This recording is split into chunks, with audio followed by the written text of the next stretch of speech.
நீதிமொழிகள் அதிகாரம் 25. யூதாவின் ராஜாவாகிய எசேக்கியாவின் மனுஷர் பேர்த்தெழுதின சாலமோனுடைய நீதிமொழிகள். காரியத்தை மறைப்பது தேவனுக்கு மேன்மை, காரியத்தை ஆராய்வதோ ராஜாக்களுக்கு மேன்மை. வானத்தின் உயரமும் பூமியின் ஆழமும் ராஜாக்களின் இருதயங்களும் ஆராய்ந்து முடியாது. வெள்ளியினின்று களிம்பை நீக்கிவிடு, அப்பொழுது தட்டானால் நல்ல உடைமை பிறக்கும். ராஜாவின் முன்னின்று துஷ்டரை நீக்கிவிடு, அப்பொழுது அவனுடைய சிங்காசனம் நீதியினால் நிலை நிற்கும். ராஜாவின் சமூகத்தில் மேன்மை பாராட்டாதே, பெரியோர்களுடைய ஸ்தானத்தில் நில்லாதே. உன் கண்கள் கண்ட பிரபுவின் சமூகத்தில் நீ தாழ்த்தப்படுவது நல்லதல்ல.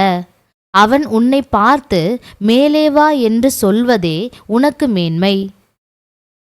வழக்காட பதற்றமாய் போகாதே, முடிவிலே உன் அயலான் உன்னை வெட்கப்படுத்தும் போது நீ என்ன செய்யலாம் என்று திகைப்பாயே. நீ உன் அயலானுடனே மாத்திரம் உன் வியாஜ்யத்தை குறித்து வழக்காடு, மற்றவனிடத்தில் இரகசியத்தை வெளிப்படுத்தாதே. மற்றபடி அதை கேட்கிறவன் உன்னை நிந்திப்பான், உன் அவமானம் உன்னை விட்டு நீங்காது. ஏற்ற சமயத்தில் சொன்ன வார்த்தை வெள்ளித்தட்டில் வைக்கப்பட்ட பொற்பழங்களுக்கு சமானம். கேட்கிற செவிக்கு ஞானமாய் கடிந்து கொண்டு புத்தி சொல்லுகிறவன் பொற்கடுக்கனுக்கும் அபரஞ்சி பூஷணத்திற்கும் சரி.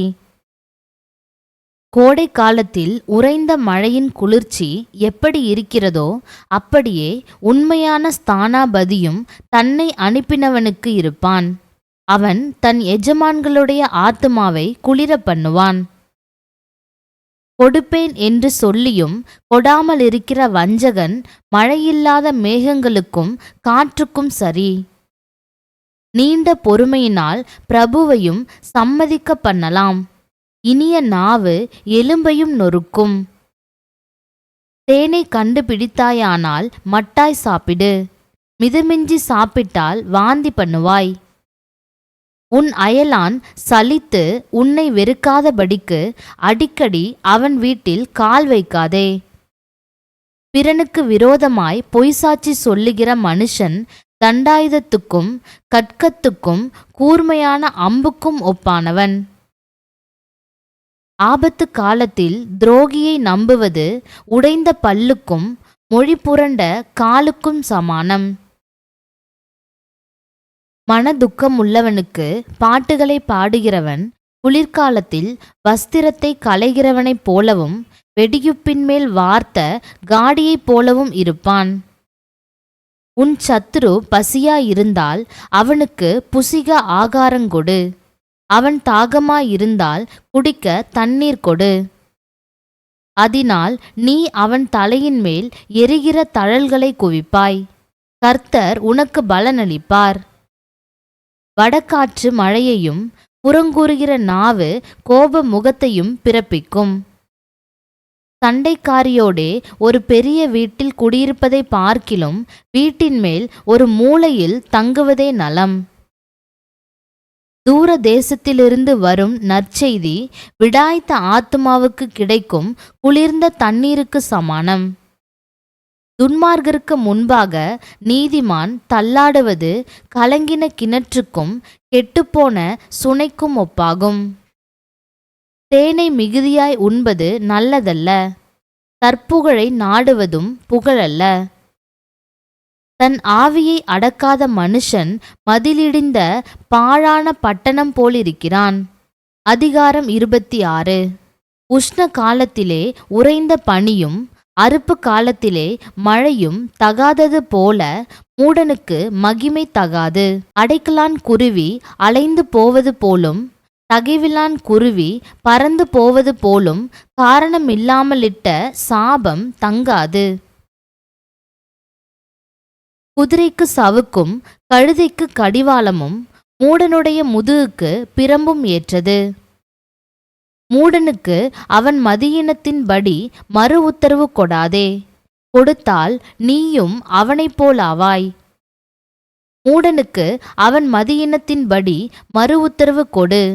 கொடாவிட்டால் அவன் தன் பார்வைக்கு ஞானியாயிருப்பான். மூடன் கையிலே செய்தி அனுப்புகிறவன் தன் கால்களையே தரித்து கொண்டு நஷ்டத்தை அடைகிறான். நொண்டியின் கால்கள் குந்தி குந்தி நடக்கும். அப்படியே மூடனின் வாயிலுள்ள ஓமை சொல்லும் குந்தும். மூடனுக்கு கனத்தை கொடுக்கிறவன் கவனிலே கல்லை கட்டுகிறவன் போலிருப்பான். மூடன் வாயில் அகப்பட்ட பழமொழி வெறியன் கையில் அகப்பட்ட முள்ளு. பெலத்தவன் அனைவரையும் நோகப் பண்ணி மூடனையும் வேலை கொள்ளுகிறான். மீறி நடக்கிறவர்களையும் வேலை கொள்ளுகிறான். நாயானது தான் கக்கினதை தின்னும்படி திரும்புவது போல மூடனும் தன் மூடத்தனத்துக்கு திரும்புகிறான். தன் பார்வைக்கு ஞானியாயிருப்பவனை கண்டாயானால் அவனை பார்க்கிலும் மூடனை குறித்து அதிக நம்பிக்கையாயிருக்கலாம்.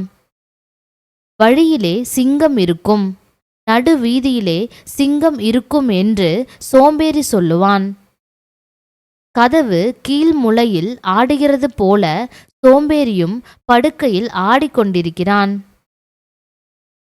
சோம்பேறி தன் கையை களத்திலே வைத்து அதை தன் வாய்க்கு திரும்ப எடுக்க வருத்தப்படுகிறான். புத்தியுள்ள மறு உத்தரவு சொல்லத்தகும் 7 பேரை பார்க்கிலும் சோம்பேறி தன் பார்வைக்கு அதிக ஞானமுள்ளவன். வழியே போகையில் தனக்கடாத வழக்கில் தலையிடுகிறவன் நாயை காதை பிடித்து இழுக்கிறவனைப் போலிருக்கிறான்.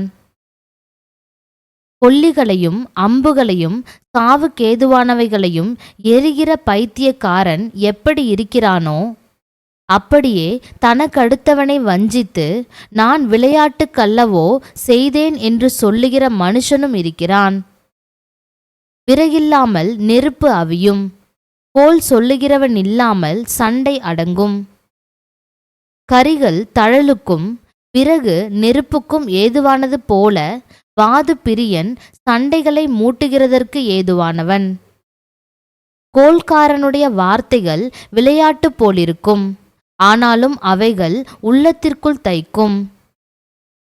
நேச அனலை காண்பிக்கிற உதடுகளோடு கூடிய தீய நெஞ்சம் வெள்ளிப்பூச்சு பூசிய ஓட்டை போலிருக்கும். பகைஞன் தன் உள்ளத்தில் கபடத்தை மறைத்து தன் உதடுகளினால் சூது பேசுகிறான். அவன் இதம் பேசினாலும் அவனை நம்பாதே. அவன் இருதயத்தில் 7 அருவருப்புகள் உண்டு. பகையை வஞ்சகமாய் மறைத்து வைக்கிறவன் எவனோ அவனுடைய பொல்லாங்கு மகா சபையிலே வெளிப்படுத்தப்படும். படுகுழியை வெட்டுகிறவன் தானே அதில் விழுவான். கல்லை புரட்டுகிறவன் மேல் அந்த கல் திரும்ப விழும். கள்ள நாவு தன்னால் கிளேசப்பட்டவர்களை பகைக்கும். இச்சகம் பேசும் வாய் அழிவை உண்டு பண்ணும். அதிகாரம் 27. நாளைய தினத்தை குறித்து பெருமை பாராட்டாதே. ஒரு நாள் பிறப்பிப்பதை அறியாயே. உன் வாய் அல்ல புறத்தியானே உன்னை புகழட்டும். உன் உதடு அல்ல அந்நியனே உன்னை புகழட்டும். கல் கனமும் மணல் பாரமுமாயிருக்கும். மூடனுடைய கோபமோ இவ்விரண்டிலும் பாரமாம். உக்கிரம் கொடுமையுள்ளது, கோபம் நிஷ்டூரமுள்ளது. பொறாமையோ வென்றால் அதற்கு முன்னிற்கத்தக்கவன் யார்? மறைவான சிநேகத்தை பார்க்கிலும் வெளிப்படையான கடிந்து கொள்ளுதல் நல்லது. சிநேகிதன் அடிக்கும் அடிகள் உண்மையானவைகள், சத்துரு இடும் முத்தங்களோ வஞ்சனையுள்ளவைகள். திருப்தி அடைந்தவன் தேன்கூட்டையும் மிதிப்பான். பசியுள்ளவனுக்கோ கசப்பான பதார்த்தங்களும் தித்திப்பாயிருக்கும். தன் கூட்டை விட்டு அலைகிற குருவி எப்படி இருக்கிறதோ அப்படியே தன் ஸ்தானத்தை விட்டு அலைகிற மனுஷனும் இருக்கிறான்.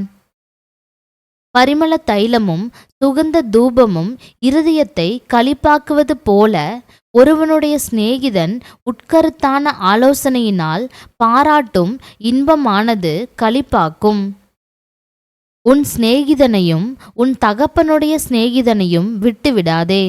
உன் ஆபத்து காலத்தில் உன் சகோதரனுடைய வீட்டிற்கு போகாதே.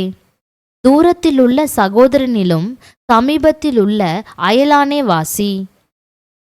என் மகனே, என்னை நிந்திக்கிறவனுக்கு நான் உத்தரவு கொடுக்கத்தக்கதாக நீ ஞானவானாகி என் இருதயத்தை சந்தோஷப்படுத்து. விவேகி ஆபத்தைக் கண்டு மறைந்து கொள்ளுகிறான். பேதைகளோ நெடுக போய் தண்டிக்கப்படுகிறார்கள். அந்நியனுக்காக பிணைப்படுகிறவனுடைய வஸ்திரத்தை எடுத்துக்கொள். அந்நிய ஸ்திரீக்காக ஈடு வாங்கிக்கொள். ஒருவன் அதிகாலையிலே எழுந்து உரத்த சத்தத்தோடே தன் சிநேகிதனுக்கு சொல்லும் ஆசீர்வாதம் சாபமாக எண்ணப்படும்.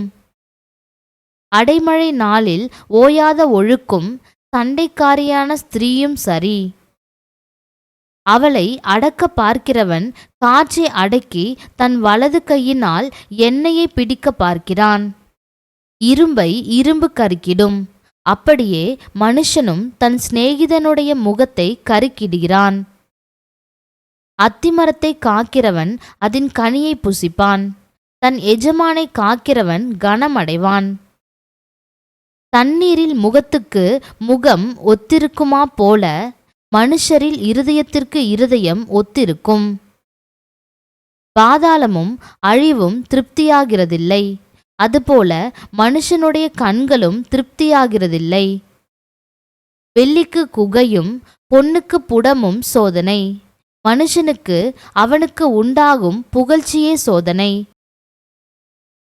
மூடனை உரலில் போட்டு உலக்கையினால் நொய்யோடே நொய்யாக குத்தினாலும் அவனுடைய மூடத்தனம் அவனை விட்டு நீங்காது. உன் ஆடுகளின் நிலைமையை நன்றாய் அறிந்துகொள். உன் மந்தைகளின் மேல் கவனமாயிரு. செல்வம் என்றைக்கும் நிலையாது. கிரீடம் தலைமுறை தலைமுறை தோறும் நிலை நிற்குமோ? புல் முளைக்கும், பச்சிலைகள் தோன்றும், மலைப்பூண்டுகள் சேர்க்கப்படும். ஆட்டுக்குட்டிகள் உனக்கு வஸ்திரத்தையும் கடாக்கள் வயல் வாங்கத்தக்க கிரயத்தையும் கொடுக்கும். வெள்ளாட்டுப்பால் உன் ஆகாரத்துக்கும் உன் வீட்டாரின் ஆகாரத்துக்கும் உன் வேலைக்காரிகளின் பிழைப்புக்கும் போதுமானபடி இருக்கும். அதிகாரம் 28. ஒருவனும் தொடராதிருந்தும் துன்மார்க்கர் ஓடிப்போகிறார்கள். நீதிமான்களோ சிங்கத்தைப் போலே தைரியமாயிருக்கிறார்கள். தேசத்தின் பாவத்தின் நிமித்தம் அதன் அதிகாரிகள் அநேகராயிருக்கிறார்கள்.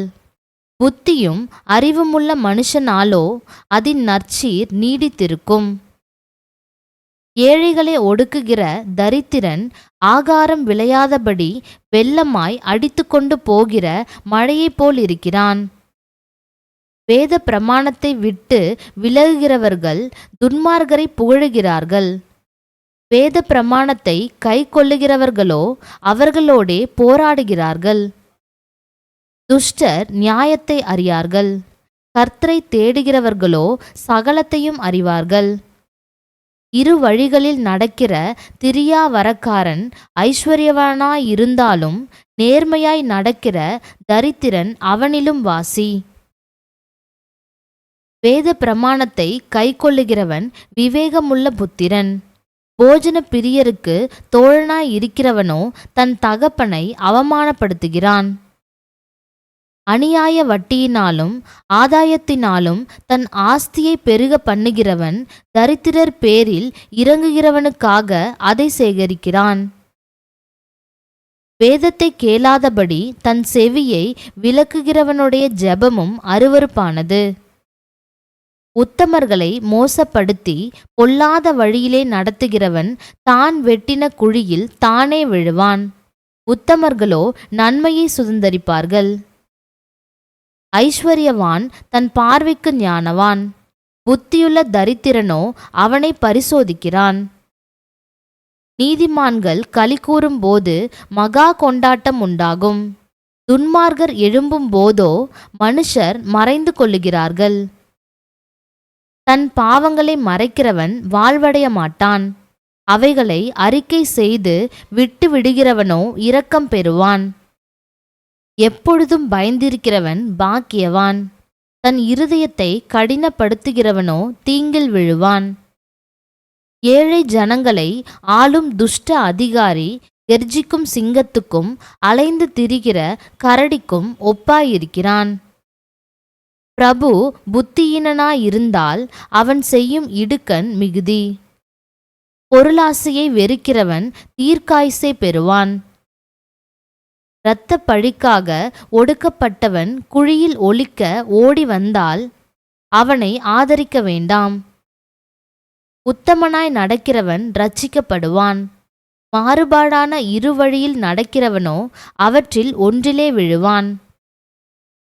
தன் நிலத்தை பயிரிடுகிறவன் ஆகாரத்தால் திருப்தியாவான். வீணரை பின்பற்றுகிறவனோ வறுமையால் நிறைந்திருப்பான். உண்மையுள்ள மனுஷன் பரிபூரண ஆசீர்வாதங்களை பெறுவான். ஐஸ்வர்யவானாகிறதற்கு தீவிரிக்கிறவனோ ஆக்கினைக்கு தப்பான். முகதாட்சண்யம் நல்லதல்ல. முகதாட்சண்யம் உள்ளவன் ஒரு துண்டு அப்பத்துக்காக அநியாயம் செய்வான். வன்கண்ணன் செல்வன் ஆகிறதற்கு பதறுகிறான். வறுமை தனக்கு வருமென்று அறியாதிருக்கிறான். தன் நாவினால் முகஸ்துதி பேசுகிறவனை பார்க்கிலும் கடிந்து கொள்ளுகிறவன் முடிவில் அங்கீகாரம் பெறுவான். தன் தகப்பனையும் தன் தாயையும் கொள்ளையிட்டு அது துரோகமல்ல என்பவன் பால் கடிக்கிற மனுஷனுக்கு தோழன். பெருநெஞ்சன் வழக்கை கொழுவுகிறான். கர்த்தரை நம்புகிறவனோ செழிப்பான். தன் இருதயத்தை நம்புகிறவன் மூடன். ஞானமாய் நடக்கிறவனோ இரட்சிக்கப்படுவான். தரித்திரருக்கு கொடுப்பவன் தாழ்ச்சியடையான். தன் கண்களை ஏழைகளுக்கு விலக்குகிறவனுக்கோ அநேக சாபங்கள் வரும்.